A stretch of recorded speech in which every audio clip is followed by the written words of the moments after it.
Será que Deus cometeu um erro? De David Berg. Será que Deus cometeu um erro ao colocar Adão e Eva no jardim do Éden, onde acabaram fazendo a sua própria escolha, a errada? Veja Gênesis 3. Será que o dilúvio foi uma maneira de Deus reconhecer o fracasso, uma vez que teve que destruir toda a humanidade por causa da sua impiedade? Ver Gênesis 6, de 1 a 7.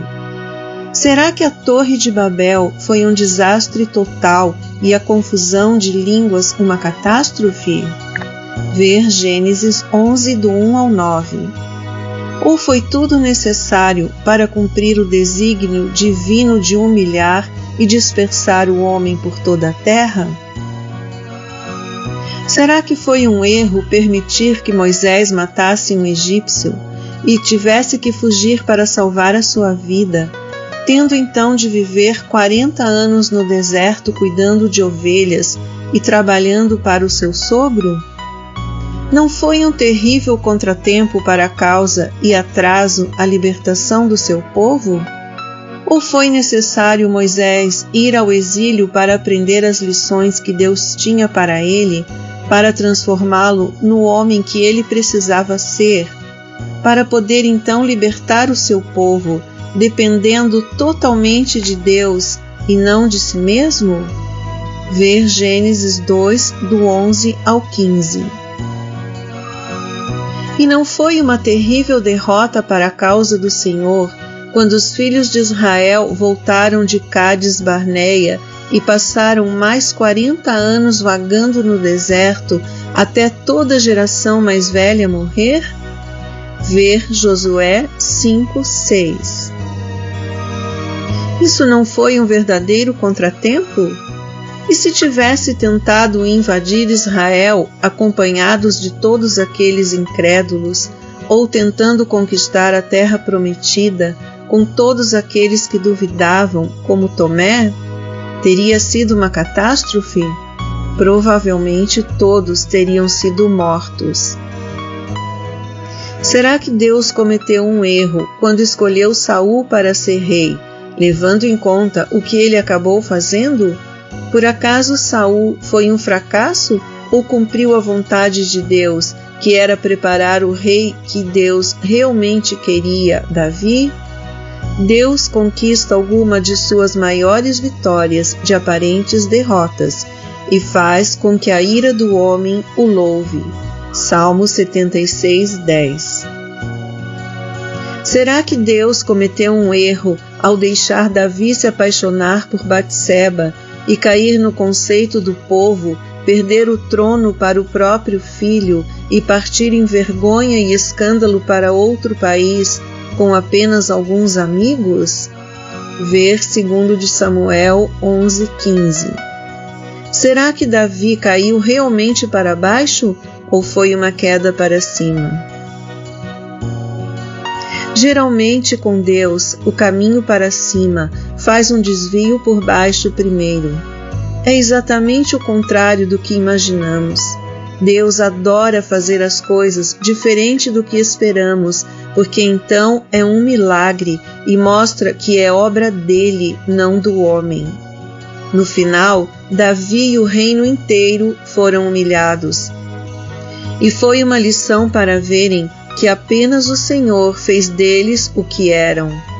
As pressões, o esmagamento na vida de Davi fizeram brotar o doce mel dos salmos e a fragrância dos seus louvores ao Senhor por sua misericórdia. Foi tudo obra de Deus, pela sua graça, nada por conta própria ou fruto da sua própria justiça. Uma lição que desde então tem sido um encorajamento para outros. Será que o ministério de Elias foi derrotado quando ele fugiu de Jezabel depois de conquistar uma grande vitória no Monte Carmelo?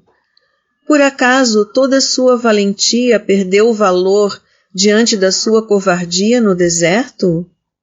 Depois de matar centenas de falsos profetas, ali estava ele, fugindo de uma simples mulher. Ver 1 de Reis 19, do 1 ao 4.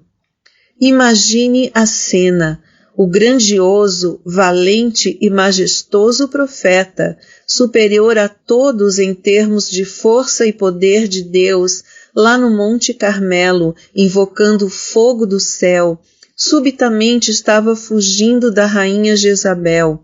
Imagine o profeta de Deus com medo de uma mulher. Será que isso não jogou por terra todo o seu ministério ou enfraqueceu o seu testemunho? Não teria sido evidência, no final das contas, de que ele não era um grande profeta e não fez perder seguidores?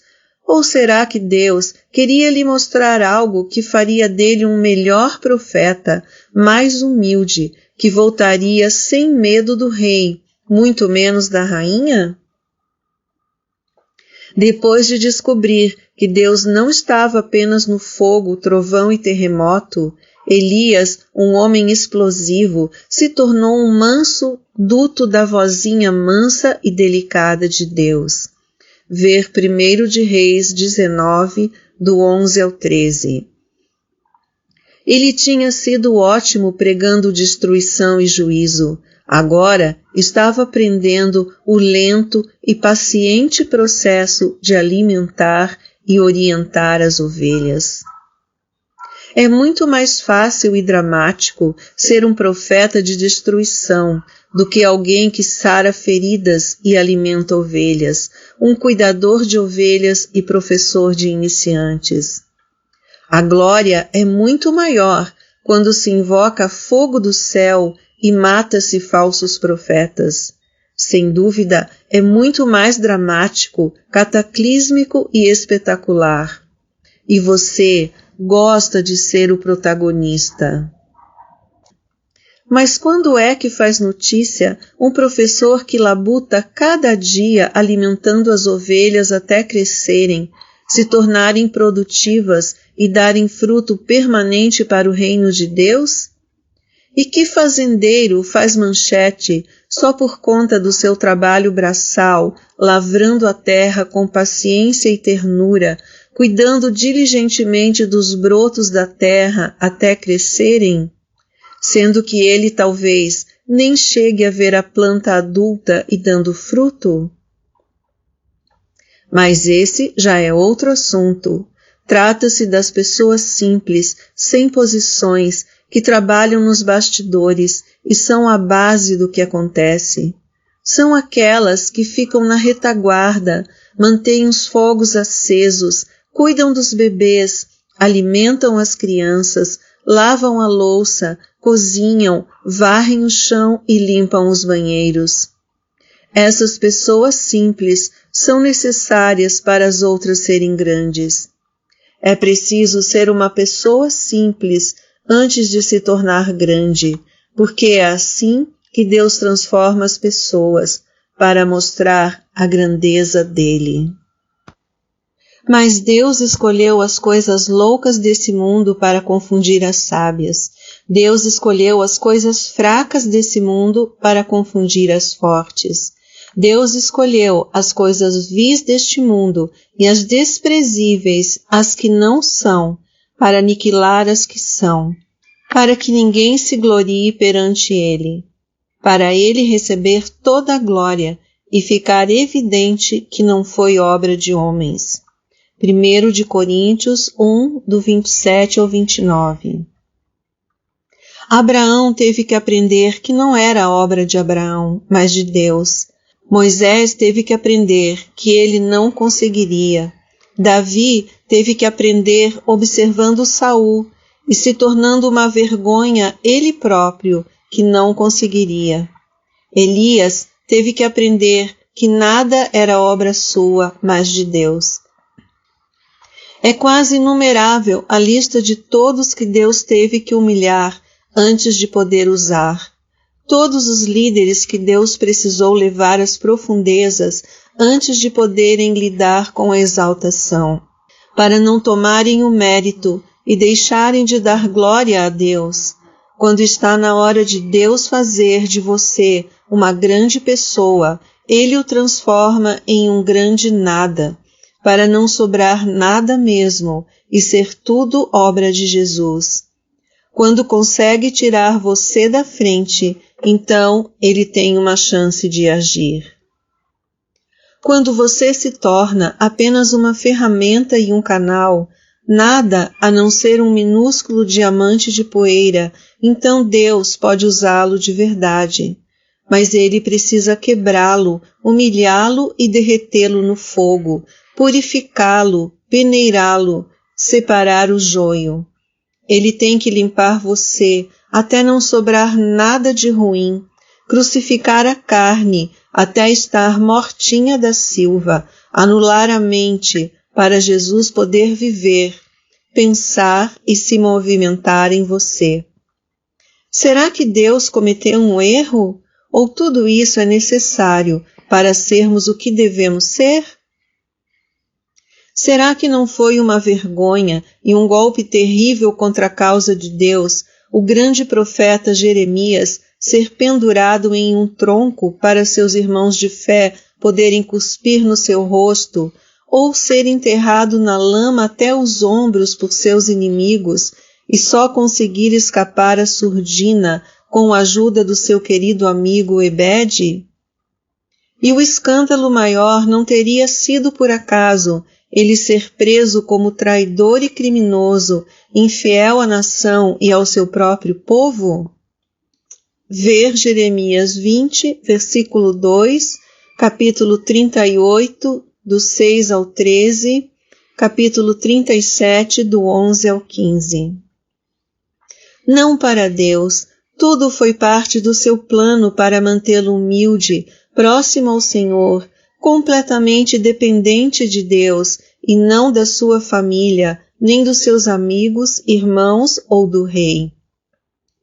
Deus o deixou de molho na cadeia, em segurança, até ele poder ser libertado pelos inimigos do seu país, os babilônios, e ser abençoado, protegido, encorajado e ter todas as suas necessidades supridas por aqueles de quem ele menos esperava, os pagãos e inimigos cruéis do seu povo. Será que foi um erro? Por acaso isso não poderia ter sido feito de uma maneira melhor e mais dentro dos conformes? Quem já ouviu falar de ganhar uma batalha cavando valas, rolando na lama e na sujeira e fazendo buracos no chão? Mas foi o que Deus mandou o profeta Josafá e seu exército fazerem. E ele usou tudo isso de uma maneira estranha para matar de medo os inimigos e ajudá-los a ganhar a batalha sem praticamente um golpe. Ver 2 de Reis 3. Deus adora agir o contrário do que pensamos. Será isso um erro? Por que ele não usou os 32.000 homens ao dispor de Gideão para destruir o exército midianita e eles poderem se parabenizar e se gabar de sua capacidade? Ele preferiu usar um pequeno e ridículo bando de 300 homens, quebrando vasilhas de barro no meio da noite, brandindo tochas, tocando trombetas e gritando como loucos para amedrontar o inimigo de tal forma que eles próprios se matavam. Veja Juízes 7. Que maneira mais humilhante de ganhar uma batalha! Que maneira mais desonrosa de conquistar o inimigo! Era ridículo, mas foi assim que Deus fez. Só podiam agradecer a Deus pela vitória, porque tudo o que eles fizeram foi quebrar vasilhas, agitar tochas e berrar até não poder mais, enquanto Deus fazia o trabalho. Quem poderia receber o mérito por uma batalha assim, a não ser o Senhor? Certamente não Gideão, louco o suficiente para acreditar em Deus e obedecer a Ele. E o que mais posso dizer? Faltaria tempo para falar de Baraque e de Sansão. Hebreus 11, 3 ao 20. Este sim foi um mau exemplo, cabeludo, sempre correndo atrás de mulheres, metendo-se em brigas e enchendo a cara com os amigos. Que método mais fora do convencional e maluco Deus usou para salvar o seu povo, escolhendo um rebelde como Sansão. Será que foi um erro? Ou Deus estava tentando mostrar que Ele pode usar qualquer coisa, qualquer pessoa, até você, dando exemplos tão encorajadores de pessoas fracassadas, mas bem-sucedidas, fabulosos fracassos, desligados ousados, pessoas que se atreveram a confiar em Deus, apesar de si mesmas, e deram a Ele toda a glória, porque sabiam que tinham que ser obra dele. Não teria sido muito mais respeitável e aceitável se o Rei dos Reis, Jesus, tivesse nascido num palácio, assistido pelos ilustres membros da corte com toda a honra e louvor do sistema? Mas, em vez disso, ele nasceu no chão sujo de um estábulo, na companhia de vacas e asnos, envolto em trapos e colocado para deitar em um coxo, rodeado de meninos pastores pobres que se ajoelharam ao seu lado. Desde então, a manjedoura tem sido reverenciada, que até parece que nos esquecemos para o que ela foi usada. Não passava de uma caixa tosca, onde os animais comiam. Não teria sido melhor se o pai de Jesus fosse uma personalidade famosa e poderosa, em vez de um simples carpinteiro? Será que, se fosse aceito pelo sistema estabelecido, não teria facilitado as coisas para ele e para seus seguidores e agilizado um pouco mais o seu trabalho? Não foi um tanto quanto humilhante para seus pais se tornarem fugitivos da injustiça e deixarem o país como criminosos comuns por terem trazido ao mundo o líder de uma religião revolucionária rival?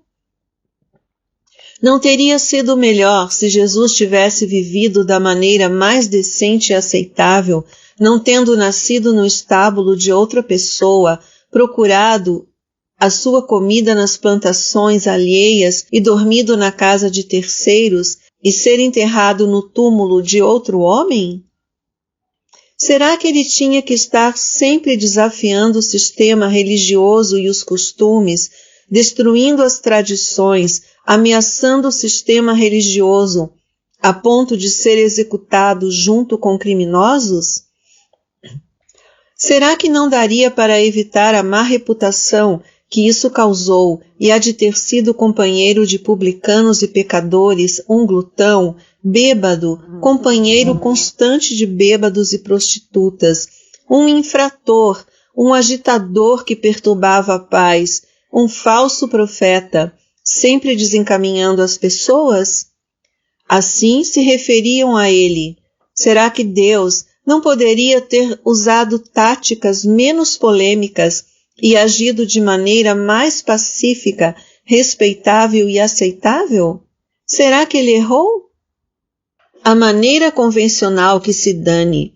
Deus muitas vezes age da maneira imprópria, não convencional, não tradicional, não ortodoxa e não cerimoniosa, que vai contra a expectativa natural do homem. Porque os meus pensamentos não são os seus pensamentos, nem os seus caminhos os meus caminhos, diz o Senhor. Pois como os céus estão mais altos do que a terra, também os meus caminhos são mais altos do que os seus, e os meus pensamentos mais altos do que os seus pensamentos. Ver Isaías 55, 8, 9. Mas quem conheceu a mente do Senhor para que o possa instruir? Ver 1 Coríntios 2,16. Então, pare de lhe dizer como ele deve agir. Olha, Senhor, você deve fazer bem assim para sermos aceitos e as pessoas entenderem.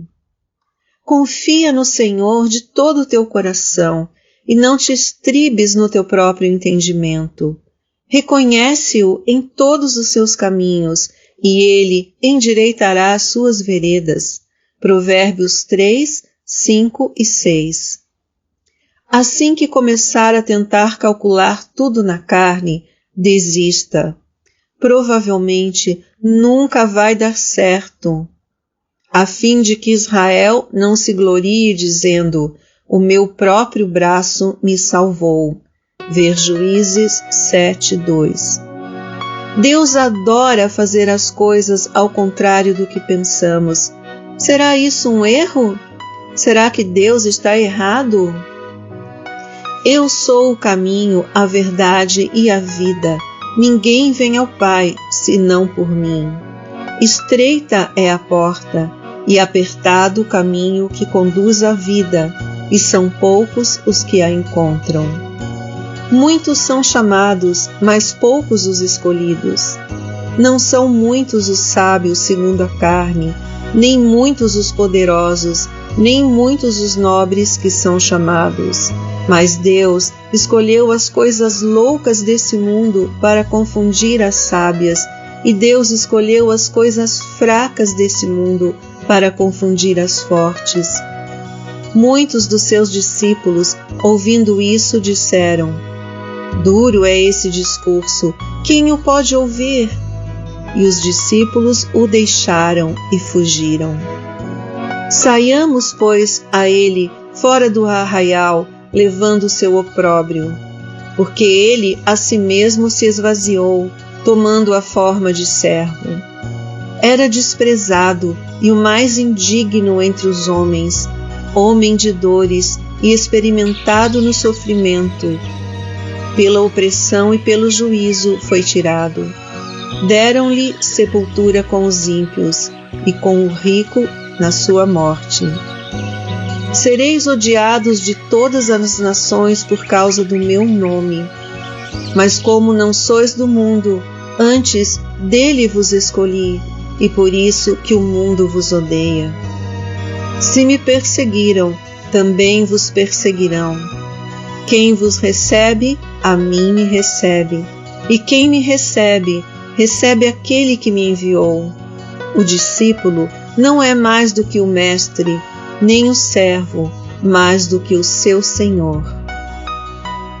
Ver João 14:6, Mateus 7:14, 20 e 16, 1 de Coríntios 1:26 e 27, João 6:20, 66, 67, Mateus 26:56, Hebreus 13:13, Filipenses 2:7, Isaías 53, Mateus 24:9 e 14, João 15:19 e 20, Mateus 10:40 e 24. Deus não erra, e até mesmo a loucura dele é mais sábia do que os homens, e a sua fraqueza mais forte que os homens. Não existe caminho melhor do que o de Deus. A ele o ouvi. E disse-lhes Jesus: vinde após mim, e eu vos farei pescadores de homem. Imediatamente deixaram as redes e o seguiram, até a morte na cruz. Qualquer que nessa geração adúltera e pecadora se envergonhar de mim e das minhas palavras, também o Filho do Homem se envergonhará dele, quando vier na glória do seu Pai com os seus santos anjos. Ai de vós, quando todos os homens de vós disserem bem.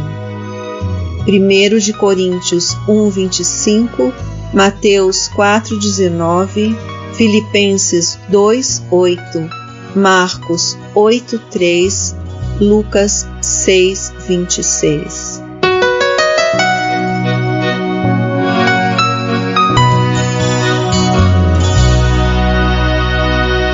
Você ouviu Será que Deus cometeu um erro?